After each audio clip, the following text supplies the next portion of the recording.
తెలుగు తేజం తరగతులకు స్వాగతం సుస్వాగతం.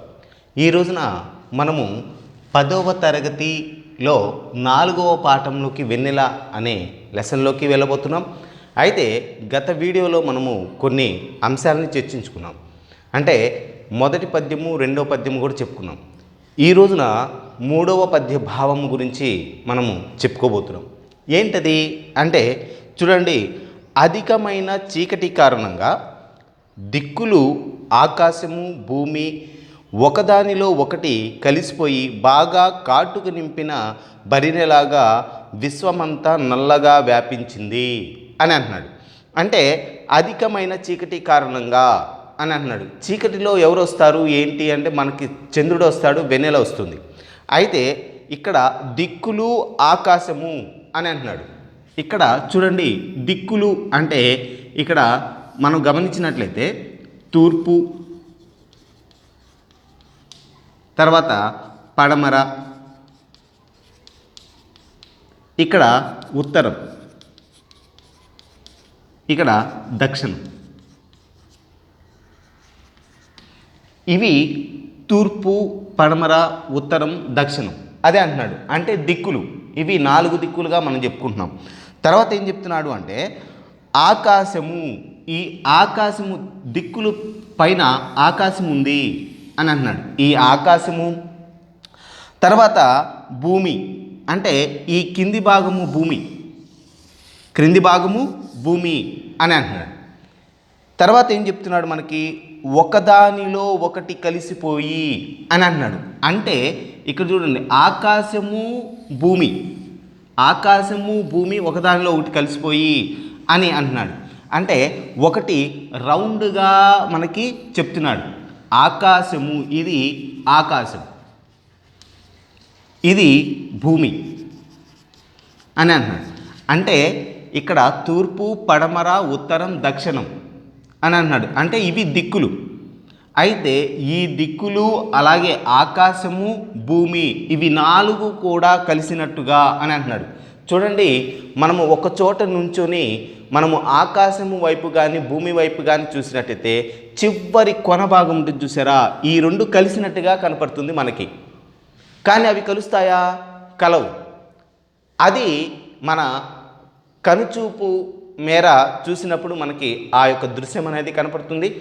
దాని తర్వాత ఇక్కడ మనకేం చెప్పబోతున్నాడంటే ఒకదానిలో ఒకటి కలిసిపోయి అని అన్నాడు. తూర్పు, పడమర, ఉత్తరం, దక్షిణము అనే దిక్కులు ఆకాశము భూమి అన్నీ కూడా కలిసిపోయి ఎలాగా ఉంది అంటున్నాడు, బాగా కాటుగా నింపిన భరినలాగా విశ్వమంతా, అంటే విశ్వము మొత్తము కూడా వ్యాపించి ఉంది.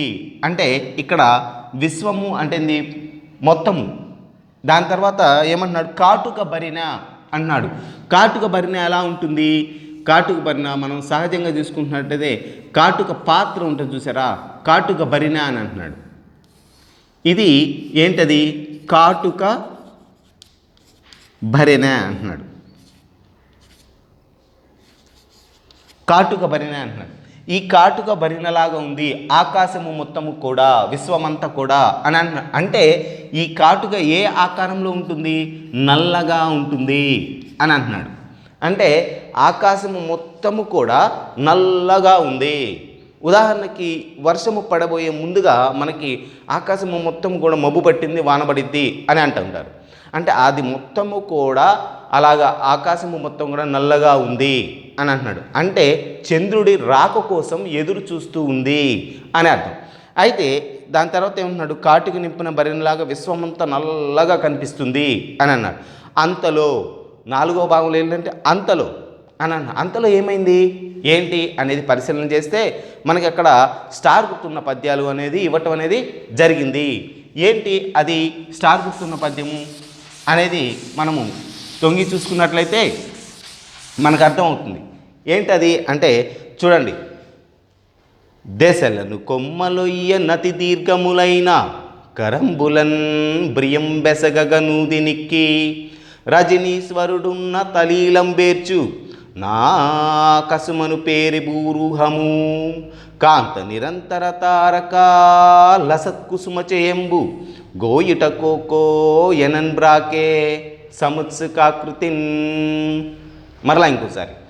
దశలను కొమ్మలొయ్య నతి దీర్ఘములైన కరంబులన్ బ్రియం బెసగగనుదినికి రజనీశ్వరుడున్న తలీలంబేర్చు నా కసమను పేరు బూరుహము కాంత నిరంతర తారక లసత్కుసుమ చేయంబు గోయిట కోకో ఎనన్ బ్రాకే సముత్సుకాకృతిన్ అని అంటున్నాడు. ఇప్పుడు ఇందులో ఉన్న ఆ పదాలకి అర్థాలు ఏంటి అనేది మనం తెలుసుకోవాలి. దశలను అంటే దశలు అంటే దిక్కులు అని అర్థం. దశలు అంటే దిక్కులు అని అర్థం. తర్వాత ఏమంటున్నాడు? దశలను కొమ్మలొయ్య అని అంట. తర్వాత నతి దీర్ఘములైన, నతి దీర్ఘములైన, నతి దీర్ఘములైన అంటే పొడవైన, అంటే మిక్కిలి పొడవైన అని అర్థం. మిక్కిలి పొడవైన,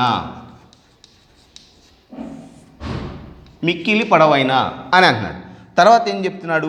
కరంబులన్, కరములు అంటే చేతులు,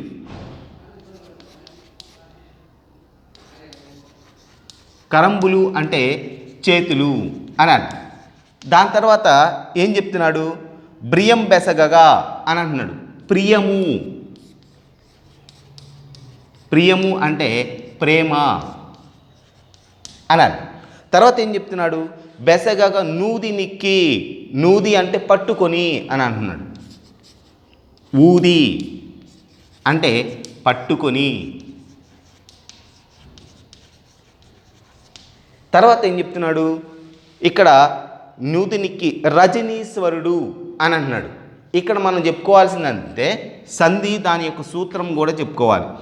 రజనీశ్వరుడు అంటే రజని ప్లస్ ఈశ్వరుడు. ఏంటి ఇక్కడ రజని అని అంటున్నాడు అంటే ఈ ప్లస్ పూర్వపదం చివరి అక్షరము, పరపదము మొదటి అక్షరాన్ని తీసుకున్నట్లయితే మనము పూర్వపదం చివరి అక్షరంలో అచ్చును తీసుకున్నాం, పరపదాన్ని రాసుకున్నాం. ఈ రెండింటిని కలపటగా మనకి రెండవ ఈ అనేది వస్తుంది. అంటే ఇది సవర్ణ దీర్ఘ సంధి. సవర్ణ దీర్ఘ సంధి.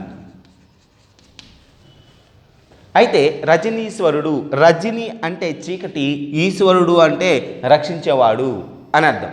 చీకటిని రక్షించేవాడు ఎవరయ్యా అంటే చంద్రుడు అని అర్థం. అయితే దాని తర్వాత ఏం చెప్తున్నాడు అంటే రజనీశ్వరుడున్న తలీలంబేర్చు నా కసమను పేరి బూరుహము అంటే ఇక్కడ పేర్చి నా కసము, ఆకాశము, ఆకాశము అంటే ఇక్కడ ప్రకృతి వికృతులు, ఆకాశము ఆకాశము. తర్వాత అని ఆకాశము అని ఆకాశము అనే పేరు గల చెట్టు అని అంటున్నాడు. పేరు గల చెట్టు. బూరుహము అంటే ఇక్కడ చెట్టు. బూరుహము అంటే చెట్టు అని అర్థం. బూరుహము అంటే చెట్టు అని అర్థం. తర్వాత కాంత నిరంతర తారక లసత్కుసుమ చేయంబు అంటున్నాడు. కాంత నిరంతర తారక అని అంటున్నాడు. కాంత, కాంత నిరంతర తారక అంటే ఇక్కడ చూడండి, కాంత నిరంతర తారక అంటే అందంగా దగ్గరగా ఉన్న నక్షత్రాలు, అందంగా దగ్గరగా ఉన్న నక్షత్రాలు అని అంటున్నారు. అందంగా దగ్గరగా ఉన్న నక్షత్రాలు అని అంటున్నాడు. అయితే దాని తర్వాత లసత్ కుసుమ చేయంబు, ఇక్కడ లసత్ కుసుమ చేయంబు అని అంటున్నాడు.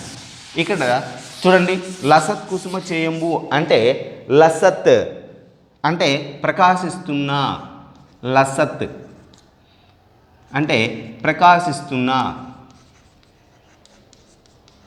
అని అర్థం. తర్వాత కుసుమ చేము, కుసుమము అంటే పూలు, కుసుమ అంటే పుష్పం. తర్వాత చేయంబు, చేయంబు అంటే సమూహము అని అర్థం. దాని తర్వాత గోయిటకోకో యనన్బ్రాకే సముత్సుకాకృతిన్. గోయిటకోకో అంటే కోయటానికి కోసము అన్నట్లుగా, సముత్సుకాకృతిన్ అంటే మిక్కిలి ఆకాశం గల, మిక్కిలి ఆసక్తి గల ఆకారంతో అని అంటున్నాడు. ఇక్కడ మనం గమనించాల్సింది ఏంటంటే, చూడండి ఇక్కడ అన్ని అర్థాలు చెప్పుకున్నాం ప్రతిదానికి. దాని తర్వాత దాని యొక్క భావంలోకి మనం తొంగి చూసినట్లయితే చూడండి, దిక్కులనే కొమ్మలతో, ఇక్కడ దిక్కులనే కొమ్మలతో, వెలుగు నీనే చుక్కలనే పూలతో పెద్ద చెట్టులాగా కనిపిస్తుంది ఆకాశము అని అంటున్నాడు. ఇక్కడ ఉదాహరణకి మనం ఏం చెప్పాలి అంటే, చూడండి ఇక్కడ ఏమంటున్నాడంటే కవి, ఒక పెద్ద చెట్టు, ఇది చెట్టు అనుకోండి, ఒక పెద్ద చెట్టు ఆకారంలో ఉంది. దిక్కులనే కొమ్మలు, ఇక్కడ కొమ్మలు 4 దిక్కులుగా మనం చెప్పుకుంటాం, దిక్కులు ఉన్నాయనుకోండి. ఆ తర్వాత వెలుగులీనే చుక్కలనే పూలతో, అంటే ఇక్కడ పూలు ఉన్నాయనుకోండి, ఈ చెట్టులో అనేకమైనవి పూలు ఉన్నాయి. అయితే ఈ యొక్క పువ్వులు ఏదైతే ఉన్నాయో వాటిని వెలుగునీనే చుక్కలనే పూలతో పెద్ద చెట్టులాగా కనిపిస్తుంది ఆకాశం. ఇది మొత్తము కూడా ఆకాశము, ఇది మొత్తం కూడా ఆకాశం. ఈ ఆకాశం ఎలా కనబడుతుంది కవికి? ఒక పెద్ద చెట్టులాగా కనబడుతుంది. ఈ యొక్క పువ్వులని చూసారా, ఈ పూలు అనేవి కవికి ఎలా కనబడుతున్నాయి? నక్షత్రాల్లాగా కనబడుతున్నాయి,